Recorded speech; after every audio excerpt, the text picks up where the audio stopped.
mentioned, I've been in business for 10 years and we've been sustainable for 2 years, so now 12 years. We only started breaking even during the pandemic. Yeah, so it's actually interesting because whereas people thought the pandemic was, terrible for businesses, and it was for maybe those in the service industry, but for us who are predominantly online, that's when we started thriving. People were open to home deliveries and ordering online as well. Yeah.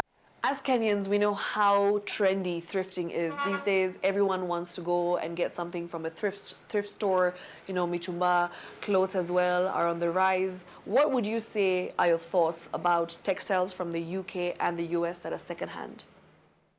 Okay, I have two interesting opinions. Okay. Because aside from sourcing cotton, we also buy from markets. Oh, nice. Yeah, so markets like Gikomba, other markets, we use fabrics and see how we can upcycle them.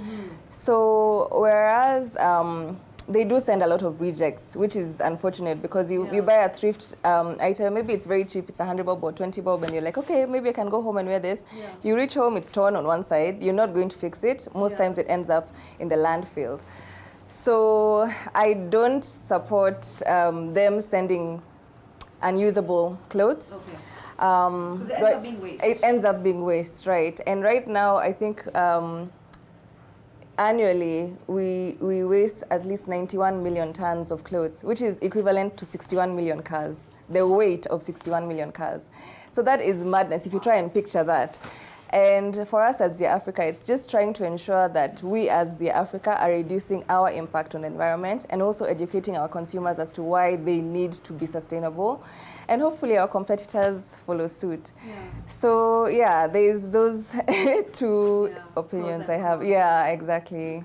Okay. Have there been moments as an entrepreneur and of course as a founder of a 100% sustainable fashion business where getting profit and being sustainable clash and you don't know what to choose and which way to go? So funny you asked that because when we first transitioned into sustainability, our consumers kind of took a backseat the first month. So I was like, oh my God, have I made the worst mistake of my career? And eventually they all came back, and we also attained new customers who actually cared about sustainability. We opened at Village Market, which is where we're located.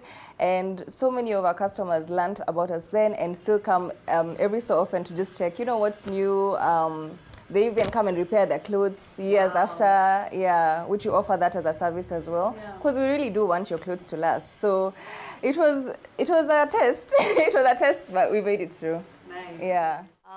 So Zia, we've been doing a lot of research about your brand, and we know that you're very big on empowering women and empowering communities as well as making an impact on the climate.